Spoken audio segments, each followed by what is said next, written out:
If there's an undeniable staple to Western civilization, at least in the modern era, it's the principle of the separation of church and state. And of course, the passage that always comes to mind when we think of that is the passage of today's gospel. Give to Caesar that which is Caesar's, and to God that which is God's. A distinction between the secular and the sacred. But there is a bit of a catch when you consider it, and with Jesus, there always is with Jesus, and that some things belong to Caesar. Everything belongs to God. He doesn't say, give to Caesar and give to God. He says, give to Caesar that which is Caesar's, but to God that which is God's. So when one thinks about it and considers it, it's not an absolute separation, but a reminder that there is nothing in any of our lives that is separate from our call to faith and our living it. There's no context, there's no career, there's no profession, there's no position of authority or responsibility that is free from the precepts of our faith and the obligations it gives us as people who follow Christ. But it is that staple of Western civilization. But it wasn't always that way. In fact, Western civilization is really among the first to have that distinction. But in the modern era, prior to that, we saw the mingling of church and state, or religion and the secular government, from ancient times up through the Middle Ages. And the game was even played by the church itself during the Middle Ages. We see such passages as in the Gospel of Luke during the Last Supper, when the apostles make the observation, "Here are two swords, Lord." And for many centuries it was interpreted that the two swords are, one the temporal, one the sacred authority, and the church has authority over both. We see St. Peter with the two keys in his hand, one gold, one silver. And the tradition is that the silver stands for the temporal authority, the gold stands for the sacred authority, and Peter holds the keys to both, implying an authority that the church has over the secular state. But it wasn't just the church seeing its own authority over the state. We even saw that from the side of the state as well. How often during the Middle Ages did we see kings considering their role as received by divine right, divinely appointed, divinely installed, divinely anointed, even down to today? How many tuned in to the coronation of Charles III? In England, it's a constitutional monarchy. The people have decided that they will keep the monarchy. It could be done away with at any time, really. It's a constitutional monarchy at the behest of the people of Great Britain, but it wasn't the people who crowned the king. It wasn't the government who crowned the king. It was the Church of England who crowned the king, and a sense of this secular authority having a divine installation, a divine backing. We hear that as well today in the first reading. Thus says the Lord to his anointed one, Cyrus, who wasn't even an Israelite king. He was the Persian king who, having conquered the Babylonian Empire, allowed the Jewish people to return home from exile. And in seeing that, they saw God's hand in guiding his people.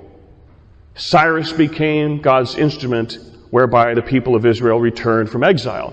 And so they recognized Cyrus had his part to play in God's will and God's plan.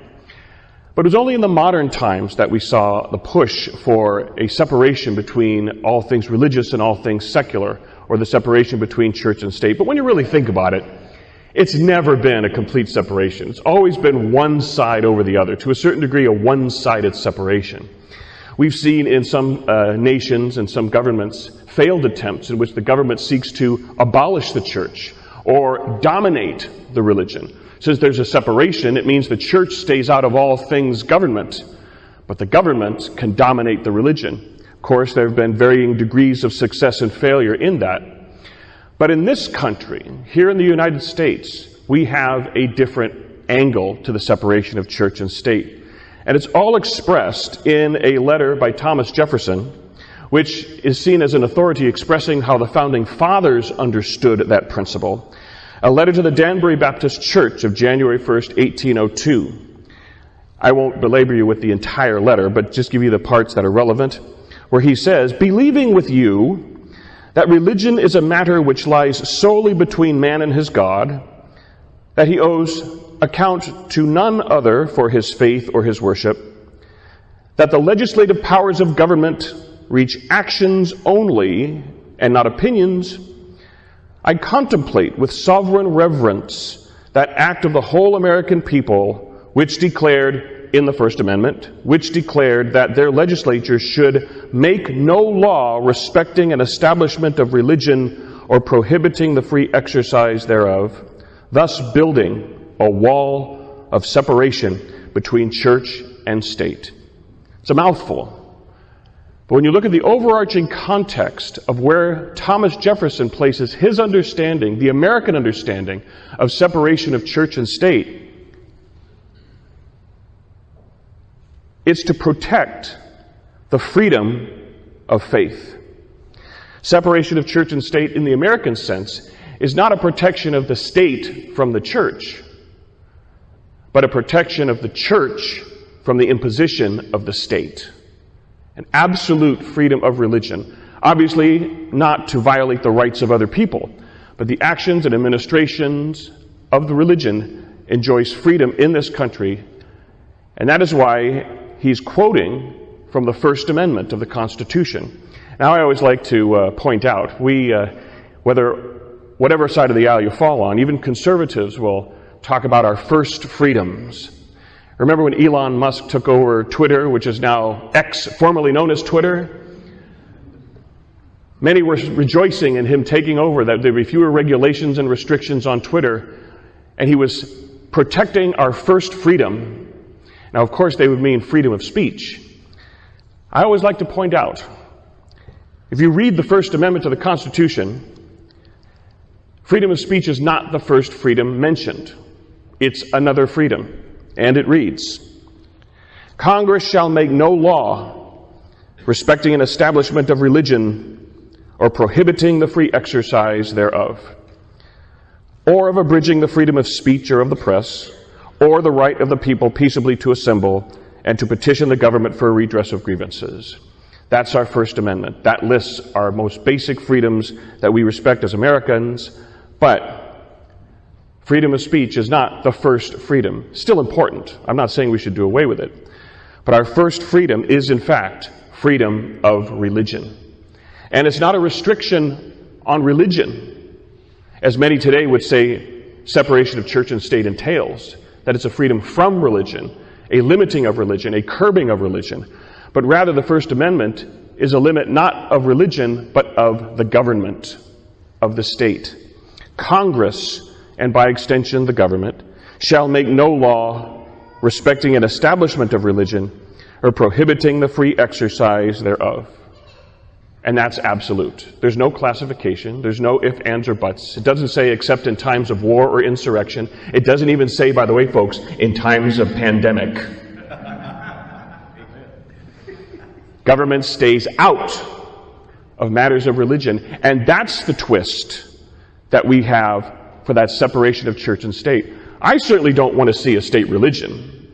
Be nice if most of us were Catholic, but I certainly don't want to see a state religion established. I'm not implying that. But the separation of church and state means we have absolute freedom as our first freedom. Now, obviously not to infringe on the rights of others.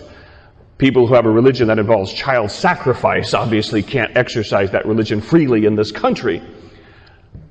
Or a few years ago, there was I believe it was in Wyoming, maybe 20 years ago, there was a white buffalo that was born among the herds that were there, and many of the Indian tribes were saying, our religion demands we have that buffalo. Well, no, they were free to purchase it because it belonged to someone else.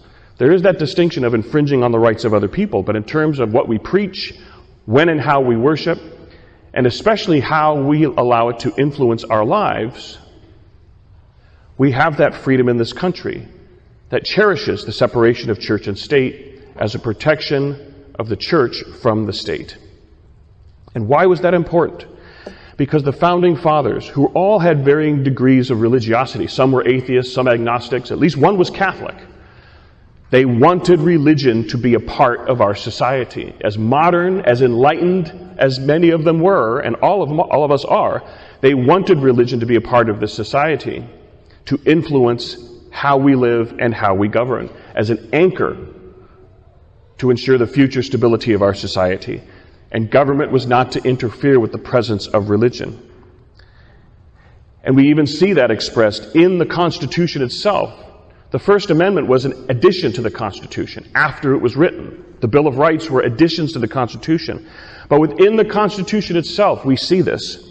Because what the Constitution requires is of anyone who serves in government, on any branch of government, they must take an oath of loyalty to the Constitution. But here's how it reads in Article 6, Clause 3. The senators and representatives before mentioned, and the members of the several state legislatures, and all executive and judicial officers, both of the United States and of the several states, shall be bound by oath or affirmation to support this Constitution. But no religious test shall ever be required as a qualification to any office or public trust under the United States. Separation of church and state. They wanted people working in government to be loyal to the Constitution, but they did not want them in any way to feel compromised in their religious principles, or to be told as a qualification or disqualification that the dogma speaks loudly in you. You might not be eligible for a particular post. And of course, can we really ever separate the state from the church? The church doesn't dominate the state. But in a nation in which we, the people, have our representatives that we elect, they all have their faith, their values, their religious principles that they take with them as they hold office, as they govern, and as they act as legislators, executives, and members of the judiciary.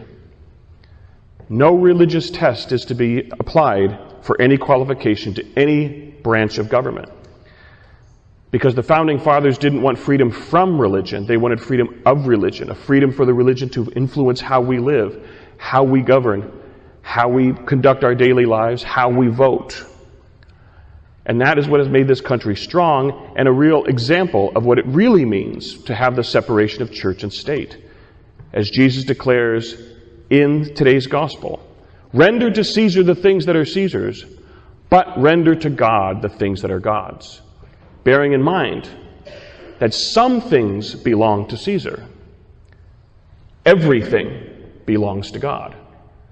And we have a system in this country, if we would just remember that, whenever people invoke separation of church and state, it doesn't mean an absence of a religion. It means a religion that's informing our society, influencing its future and its movement. We have that endorsed explicitly in our Constitution, and we have that ultimate example in the words of Christ. Render to Caesar the things that are Caesar's. Let's be good citizens. But render to God the things that are God's, always remembering that everything is owed to our God.